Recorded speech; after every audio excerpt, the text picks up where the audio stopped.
Hi, DCTMAKES here. Here's the ring bender part 4. Still not finished, obviously. These are just the parts and some modifications that I've made. Base is nearly the same. Lengthen the slots. The pieces here, just obviously random pieces of pipe, piece of high-speed steel. I went through this on the last one, grade 5 bolt. Change from the high-speed steel over 1/4 inch to a 5/8 to a 5/16 hardened bolt for the pin end.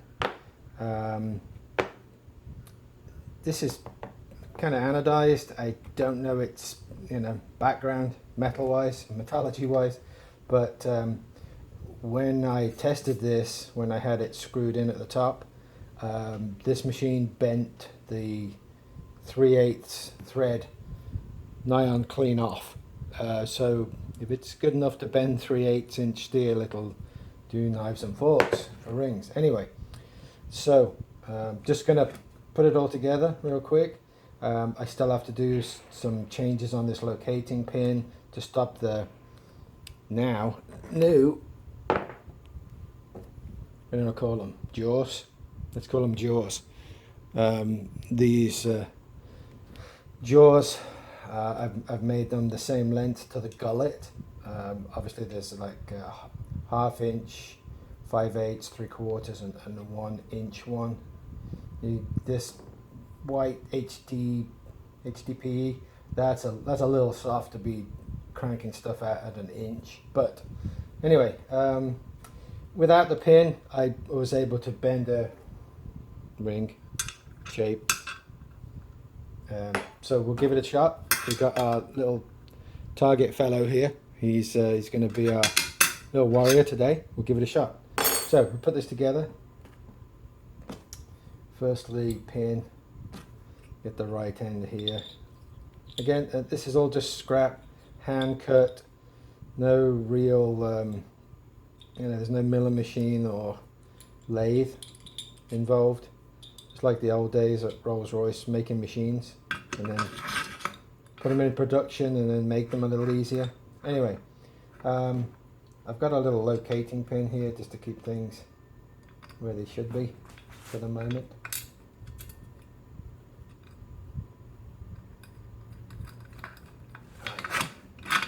Put over there. The arm's been extended, bolted in. There's a little ferrule on here. And the other major modifications is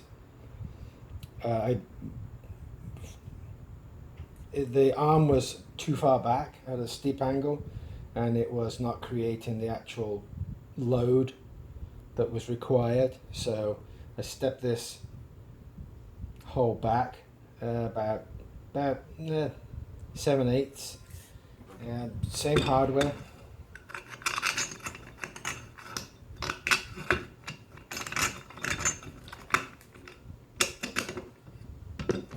Crack this all back together and we'll bolt it to the bench and see if it bends.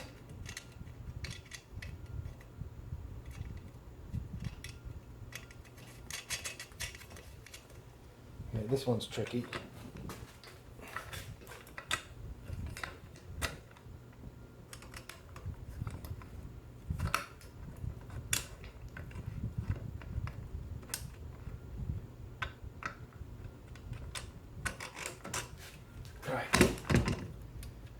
Okay,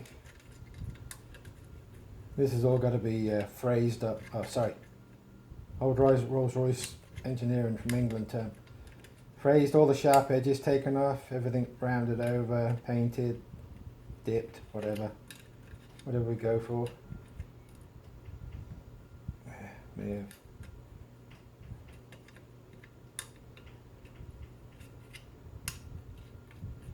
Overestimated cutting skills here. There we go. Okay. Now, the other major thing about, I was saying, this was able to bend 3/8. I'm going to guess it's mild steel, but it easily bent it the first time I tried it. So what I've done is, instead of having the thread here, the thread is now, you see, well, the thread is now down on the base plate, and this is 1/2 inch.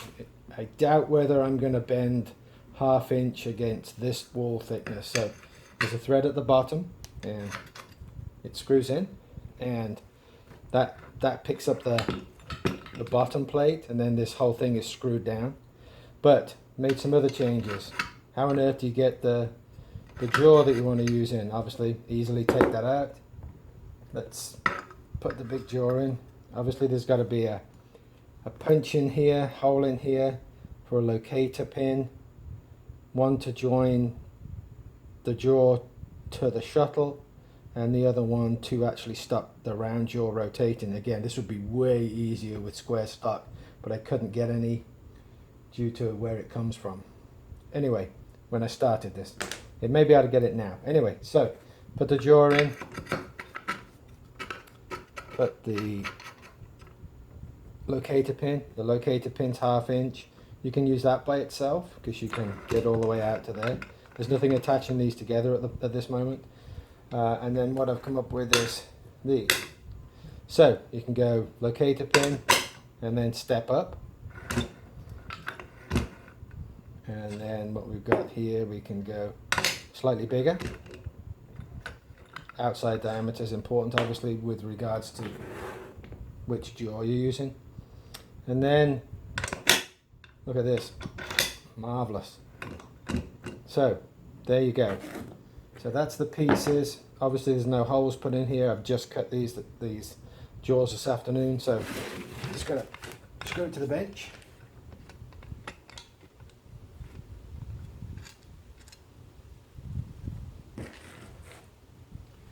And we'll see how good it is at bending, let's say, stainless.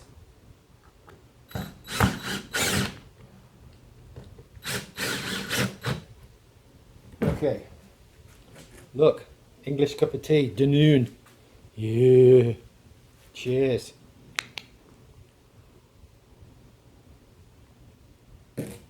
Okay, now remember, all it is bolted down.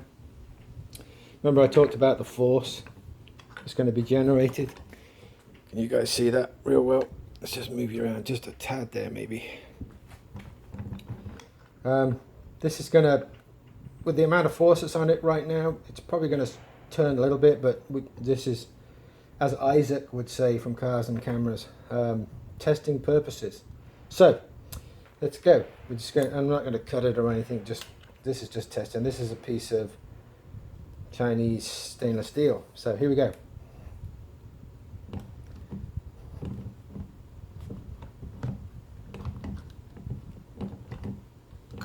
And that's thought the jaws are going to move a little bit, but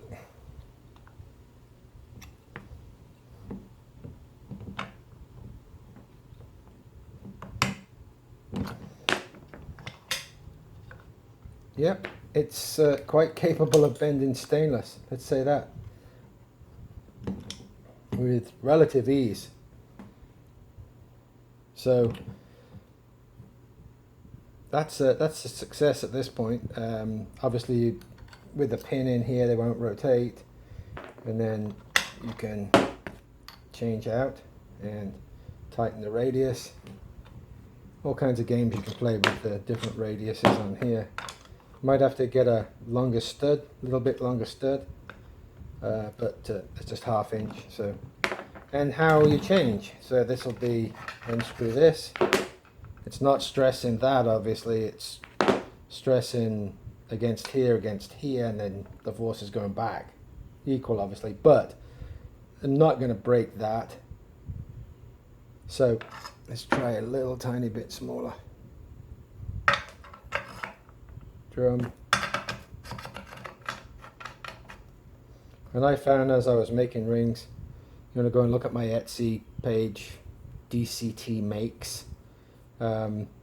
You can make all kinds of stuff. You don't necessarily have to match the radii of the jaw to the radius of the actual piece of metal. You learn kind of finessing, but as you can see there, that is quite capable of, it's actually deforming the jaw.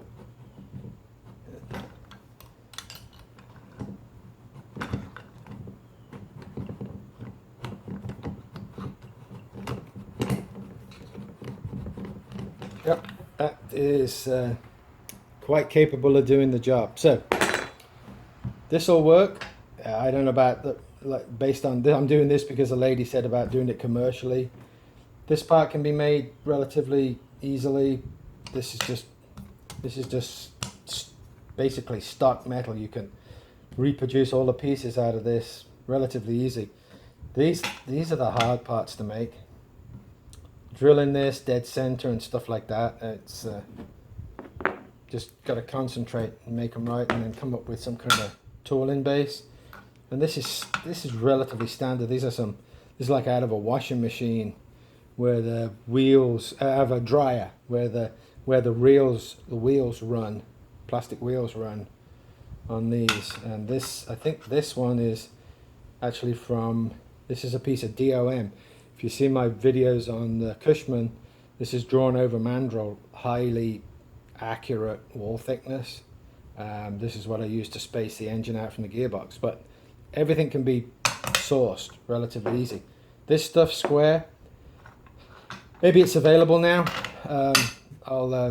That's relatively easy to change. It would look like my other ring bender on the videos. You're going to go look at that.